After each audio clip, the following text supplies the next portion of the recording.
This is KGW News at Sunrise. Next on Sunrise, more and more companies now offering to pay travel or medical expenses for employees to get access to abortion services. We checked in with a few locally that have employees in other states with stricter laws. Plus, what we've seen is this major shift of Vancouver becoming its own destination. Well, if you live in Vancouver or really anywhere in Clark County, this story is no secret. More and more people are moving there, and one of the big reasons why is that it's cheaper to live there, at least when you compare it to Portland and Multnomah County, right? So we're going to take a closer look at some of the other factors that make that side of the Columbia so attractive, coming up here at 5:15. All right, good morning, everybody. Happy Tuesday. Thank you for watching. Finally, some relief from our mini heat wave. Kind of ironic that it comes on the anniversary of the hottest day ever. Yeah, 116 was on today's date. The Dallas hit 118 that day, and Salem hit 117. So Portland wasn't even the warmest, if you can believe that. We'll talk more about that coming up, but let's get you to the big cool off. Wells Fargo cameras showing some cloudiness mixed with clear skies up top. We're down to 59 degrees right now. A lot of you are in the 50s. A few spots are in the 40s actually this morning. So if you had the windows open, you should feel the relief, the cooler air that's moving in. Only in the 60s at noon, partly cloudy skies this afternoon. High temperature may do well to get up to 77 degrees today, guys. all right, Rod, thank you. The Biden administration and abortion rights supporters are scrambling to protect access to abortion in the wake of the Supreme Court's decision to overturn Roe v. Wade. Right now, abortion is illegal with a few exceptions in at least 7 states, and soon at least 6 more are expected to ban it.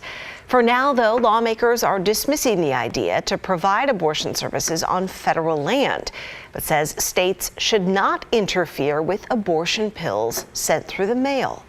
We will do everything within our power as an administration through the executive branch to ensure that women have access to the medication they need. Abortion rights groups have filed lawsuits against so-called trigger laws in at least 8 states, including Idaho. Trigger laws are bans designed to take effect when a specific event occurs, like the overturning of Roe. Yesterday, judges in Louisiana and Utah temporarily blocked new abortion laws from taking effect. So with access to abortion now in the hands of individual states, some companies have started offering to help their employees if they do need to travel to get an abortion. Locally, that does include Columbia Sportswear and Adidas. Christine Pitawanich has more. The Supreme Court ruling that overturned Roe v. Wade created a shockwave in many communities across the country. Roughly half the states in the U.S. are poised to ban or restrict abortion, where more than 300,000 abortions were performed last year. Oregon businesses have responded. Columbia Sportswear on Friday said in part, should an employee or covered individual need immediate services, our goal is to provide access to health care that existed before today's Supreme Court decision. Intel also sent out a statement saying the company would provide resources for people needing to travel for safe and timely health care.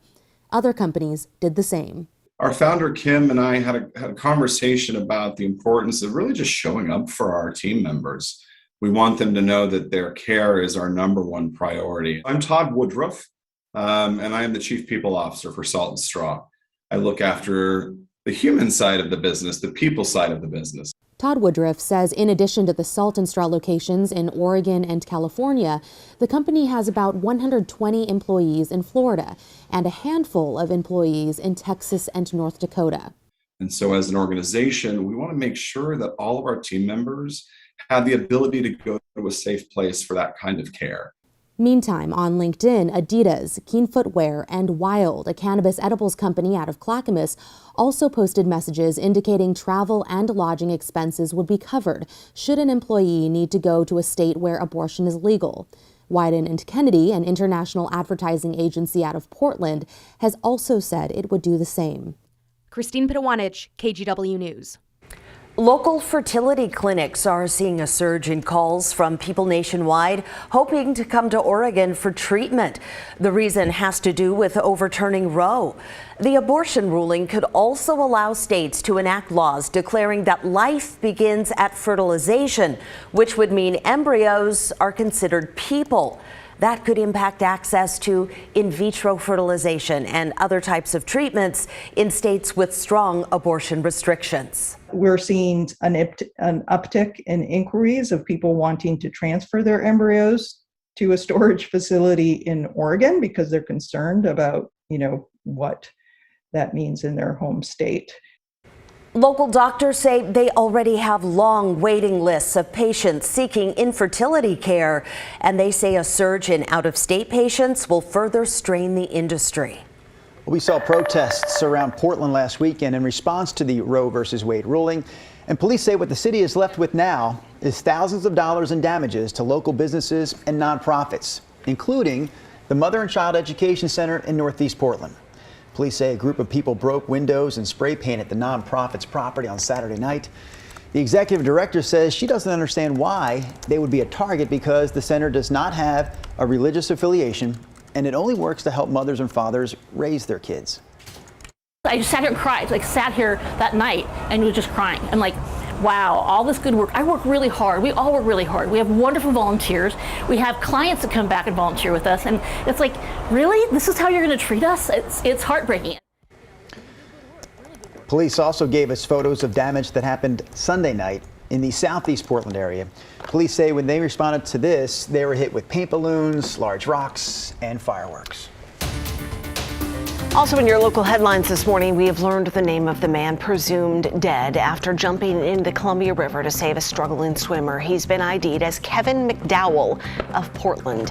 He went underwater near the west end of Government Island near 205 Sunday night. A Multnomah County Sheriff's dive team and Portland firefighters searched both Sunday and yesterday but have not found McDowell's body. Witnesses say he was not wearing a life jacket. The swimmer he tried to save did survive. Crews will attempt to find the body again when conditions improve. Investigators say a suspicious death in Tigard now been ruled a homicide and arrested the man they say is responsible. So on Sunday afternoon, Tigard police found William Mayberry dead behind the Just Compassion Resource Center on Southwest Hall Boulevard. That center provides services to people experiencing homelessness. And investigators say Mayberry and the man who allegedly killed him, Harrison McBride, both have ties to the property. McBride is now in jail, charged with second-degree murder. Portland police need your help finding whoever crashed into this mini mart on Northeast Sandy and then robbed the place. It happened around 2 yesterday morning. You can see the suspects backing the car straight into the store. Then they get out, run in, and grab as many things as they can. So far, police have not made any arrests. The Seaside Aquarium made a rare discovery on the beach this weekend. The body of that shark right there washed up at Acadia Beach State Park. It's almost 9 feet long, 120 pounds. This species is unique because it has 7 gills instead of 5. The shark's carcass will now be used as an educational tool for researchers at Oregon State University. That is kind of like crazy. The ultimate recycling. I was just down at OSU. My daughter's going to be going there in the fall, and the facilities that they have are amazing. I mean, they do so much interesting research, science, marine, agriculture, you name it. Yeah, all right, let's talk some football. No, it's not what we're talking and about. gymnastics Oregon football, and basketball. Oregon State football. There you go.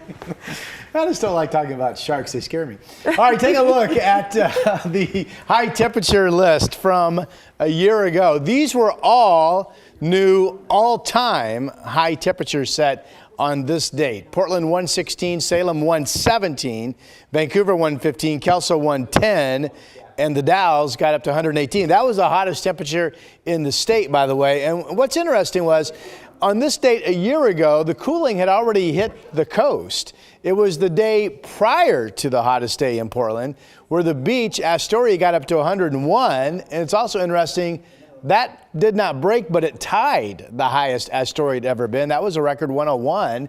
That goes back into the 1800s. Okay, the cool down from our recent little heat wave has happened. Portland went 93, 99, and yesterday 96 turned out to be the high.